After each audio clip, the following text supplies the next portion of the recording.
Bonjour à toutes et à tous. On se retrouve aujourd'hui pour une nouvelle vidéo sur le retour d'expérience de la multiplication des noisetiers par marcotage. Vidéo que j'ai fait il y a 1 an et demi, 2 ans, il me semble. Et dernièrement, j'avais fait une vidéo pour expliquer que le résultat avait été un échec, mais pas totalement. En fait, voilà. Sur les 6 plans que j'avais réalisés, il y en a 2 qui ont fonctionné. Voilà, on voit les racines qui sont reparties au-dessus.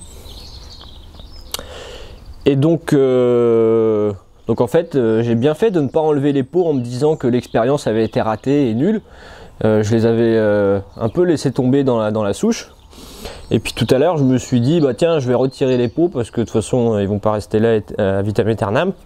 Et en fait, bah, j'ai remarqué qu'il y en avait qui avaient fait des racines. Donc là, on voit bien l'espèce de bourrelet qui a reformé la branche autour du morceau de ficelle que j'avais mis. Et juste au-dessus, on voit apparaître des racines. Et donc en fait, là, il y avait le pot avec le plan à l'intérieur. Et en fait, il y avait ce petit boui-boui là qui descend en dessous. Et donc ça, je l'ai coupé au sécateur. Et ensuite, j'ai retiré le plan. Le terreau était tout sec, mais en tout cas, il y avait de la racine. Donc ça me fait un plan à racine nue. Je suis très content. Et d'ailleurs, deuxième chose que j'observe, c'est que dans le bouquin de Franck Natier de la forêt nourricière, il expliquait que pour certaines essences, il fallait attendre 2 ou 3 ans pour ce genre de multiplication. Et pour vous prouver que c'est vrai, comme on peut le voir ici sur ce plan, parce que du coup je les ai tous retirés, je me suis dit bon bah on va voir, mais en fait là sur ce plan, on voit que le niveau du bourrelet, comme on peut le voir, sur celui-ci n'est pas du tout le même. Là en fait la branche elle aurait pu grossir encore cette année pour arriver à faire ça. Enfin c'est la déduction que je me fais. Et peut-être que dans l'année qui arrivait elle aurait pu justement faire des branches par-dessus. Et du coup je l'ai retiré. Mais c'est un bon exemple pour montrer qu'en fait faut pas désespérer et il faut attendre et prendre soin des petits plants même si on a l'impression que c'est foutu. Voilà.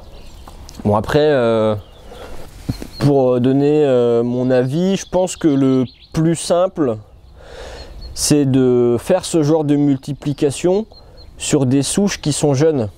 Là, on est devant une souche qui a presque 200 ans, peut-être 150 ans, on ne sait pas trop. Et en fait, voilà, on voit bien que là, il y a eu une accumulation de terre qui fait un grand dôme au milieu. Et en fait, pour poser les pots, c'est compliqué, ils se cassent la gueule, il faut mettre des pierres en dessous pour les caler. Dès qu'il y a un coup de vent, le pot il tombe. Et c'est pas du tout pratique. Et en fait, je pense que pour faire ce genre de multiplication, le mieux c'est de faire ça sur des souches qui sont jeunes. Ou du moins, si on veut garder une variété comme ici, qui est intéressante, on peut essayer de faire comme je viens de faire pour garder 1 ou 2 plants. Et ensuite, on peut se dire que ces plants-là, ils serviront pour la multiplication. Et donc, en fait, pour moi, le plus simple, ce serait d'avoir un plant en pépinière qu'on a planté sur toile tissée pour éviter qu'il y ait trop de mauvaises herbes qui se mettent autour du terreau qu'on va mettre autour du plant. Parce que l'idée, en fait, ce serait de planter le plant en pépinière dans de la toile tissée et de le tailler en CP de façon à ce qu'il reparte en touffe. Et ensuite, une fois que le plant est bien parti en touffe, on pourrait mettre nos morceaux de ficelle sur les branches. Et ensuite, une fois qu'on a mis les morceaux de ficelle autour de nos jeunes branches, on vient mettre un tas de terreau sur le morceau de toile tissée qu'on a mis pour revenir recouvrir les branches. Et du coup, ça fait que tous les plants sont à un même endroit Et si on voit qu'à un moment donné il n'y a plus de terreau ou que le terreau se barre, et ben on en rajoute, quitte à faire un bac autour pour faire en sorte que la terre ne se barre pas trop rapidement. Mais du coup voilà, je suis content de voir que finalement ça a fonctionné. J'avais un peu les boules de me dire que en fait, putain, la vidéo sur les noisetiers, c'est la vidéo qui a fait le plus de vues sur ma chaîne. Il y a 22 000 vues je crois sur ma chaîne. Et qu'au final, bah, le résultat c'est qu'il était nul. Mais en fait, bah, je suis trop content parce que ça a fonctionné. Donc là on voit notre plant à racines nues. Je vois qu'il y a un petit bourgeon. Et en fait, je pense que je vais découper au-dessus du petit bourgeon. Étant donné que le système racinaire n'est franchement pas beaucoup développé, et ben pour lui éviter de tirer trop dessus et de dépenser trop d'énergie, ben je vais enlever le maximum de parties foliaires de la plante.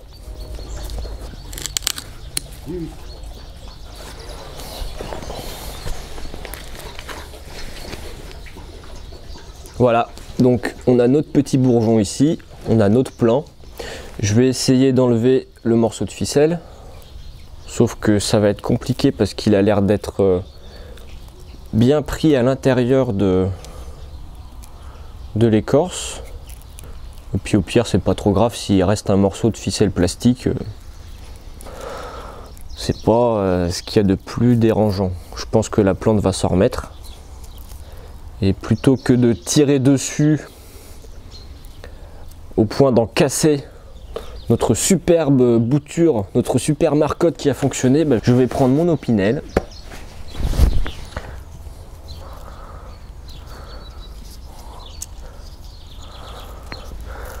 Voilà, donc on va couper la ficelle.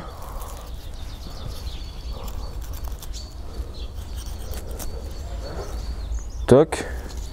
Et puis on va couper l'espèce de chicot qui dépasse en dessous, qui ne sert plus à rien. Libre à chacun d'expérimenter comme il le souhaite. Hein. Moi, je fais ça à l'intuition. Je ne dis pas qu'il faut faire comme moi, mais...